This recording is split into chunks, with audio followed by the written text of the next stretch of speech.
look in the mirror, man, you're so dirty. Yeah, you look so dirty. You were never worthy. Lately, it's you. Welcome to the Jeremy Hill Show. If you're easily triggered, leave now because this is not the show for you. What I'm going to show you in this video is yet just another reason why, another reason why you should not be approaching the modern day black woman, in my most humble opinion. I'm going to show you a woman who created a barrier between her and matrimony. But before I do, hit the notification bell. And once you select the notification bell, select the option that says all so that you will be informed of all my recent uploads. All right, let me go ahead and get into this thing right quick. Now listen to this, Jack, man. Let's get it. I've talked a lot about this before and people didn't like it too much, like men in particular. But I do think it is a lot harder to date as a woman high earner, and especially as a black woman high earner. And there's a couple of reasons why I think that is the case, but generally speaking, it is harder to date. And in my experience, one thing that I have noticed is that men, when they like come into your sphere, especially if you're someone who's not necessarily like withdrawn or or like quiet per se, right? Like you have opinions and they don't like that, right? And some of them, they just want you to like shut up and be quiet and just. Now let's get into that right there. All right. I want you to understand when a black woman who says this type of stuff, when they say it's not easy to be a high earner, especially a black woman, a black high earner. Let me explain what that means. There is a reason why she said that, because high earners that are white women, Latino, or any other national, or any other culture, any other ethnic background, they don't have that infamous black attitude that you get from women. So when she says a black woman that's a high earner, she's saying to you, I will act as ghetto, as ratchet, as disrespectful, as dismissive of your emotions. I will be highly opinionated. I will go against the grain. I will be unable to be, you cannot agree with me. I will be unpleasant with money. So she's the same thing that a broke woman would be, but with money. And also she said most men who are productive or whatever do want their woman to be kind of quiet. I've said for many times, I don't know if you've been following me or not, I've said often that women need to learn how to shut the fuck up. That's one of the biggest problems that we have with modern women is their slick mouths, okay? That's exactly what she's talking about. And she's coming into the understanding of that. She understands that. But she is so rebellious and so stubborn and so self-entitled that she's still going to say, I don't want that man. I'm going to get a man who's going to let me run over him. Basically, let's keep going. Be behind them, and that's not me. But also like others of them, they're just jealous, and obviously it's not like they're saying to you, oh, I'm jealous, but you can see that they're jealous because they'll make like snide comments, or they'll be like, or like little things along those lines. Or some of them, I wouldn't attribute this one to jealousy, but just more so like they want to be kept. They'll say like, you're the one with all the money, you know? And sometimes jokingly, we're just like, okay, but that's not a funny joke if I don't know you.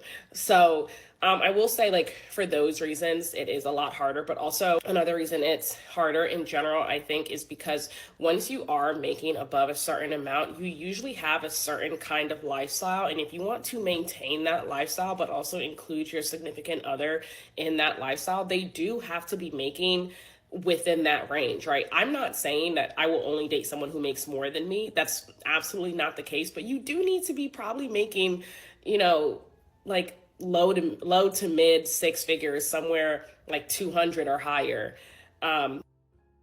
Did you hear that bullshit? All right. My allergy, excuse me. Let me tell you something, man. This woman doesn't want love, she wants money. She is a glorified gold digging whore. Okay. Now she don't think that she is, but everything she told you lets you know she's selfish. All she cares about is her trips and a certain lifestyle that she desires. And a man could be making 50,000 annually, 60,000 annually, or even 70, and love her right and treat her right. Be a good man to her. But she doesn't want a good man. She wants a man with money. She don't want that man either. See, if she get a man with money, that can afford all these trips and a certain lifestyle, as soon as something happens to him, if he go bankrupt, she gonna leave his ass. And then take him to court and take whatever left he had, anything else that he has, excuse me. You women are putting wedges between you and matrimony.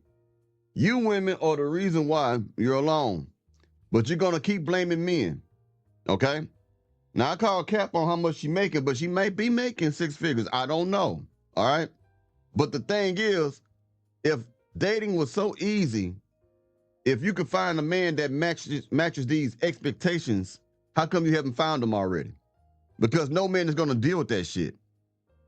This is a domineering, over domineering woman. This is a slave driver right here. If you get in a relationship with her, man, she gonna make your life hell by putting all type of unneeded pressures and requirement upon you. I'm telling you. In order for us to have the lifestyle that I envision myself living, and mind you, I'm still working towards the lifestyle that I want to be living. But if I like to take vacations and I like to buy, diversify my investments and do all these different kinds of things, you need to be able to do that too, right? Like, I'm not here just funding your lifestyle. We need to be able to do this together. And so naturally, you have to have some sort of, cushion on your own before you come into my sphere, or before we can even really get along or be in the same like tax bracket. But again, I wouldn't say like he has to make more than me, but he does need to make close to it, or somewhere that would allow him to still be in that same area or same arena of what it is, of what my lifestyle is like and what I'm hoping it to be, right? Because the goal for me is at least to build generational wealth, and you can do that from a full-time job. I work full time, but I also have significant side hustles. And yeah, it takes a lot of time, but to me, it's worth it, right? Because I'm young, I have the time, I have the energy. And then later on in life, I'm just going to be able to like chill and just live off of what the hard work that I've been putting in now. You had replied to this and also asked about like splitting expenses and different things like that. I don't believe in, like merging money or anything like that unless I am married, which I am. Now I can agree with the merging of money unless you're married when it comes to significant bills. Because a woman, I don't believe in paying for a woman bills either. She got to pay her own goddamn bills. If you run your credit up and you got to pay creditors off, you pay for that shit. If I get into a relationship with you, I am not obligated to rescue you and save you out that. Okay, I don't believe in giving my money for you either. But I do believe that if you get married, now you got to kind of think of things. But I think the man should still be over the money. But if the man is not good at budgeting money, as well as the woman that he got, she is a helpmeet, then she should be involved with that if that is her gift. Some women are just better at things that men are not, and vice versa. There's just some things a man could do better than a woman, or there's some things a woman do better than a man. That's just what it is in life and shit like that. But you got to learn how to focus on your strengths. All right. But yeah, but this woman is not married.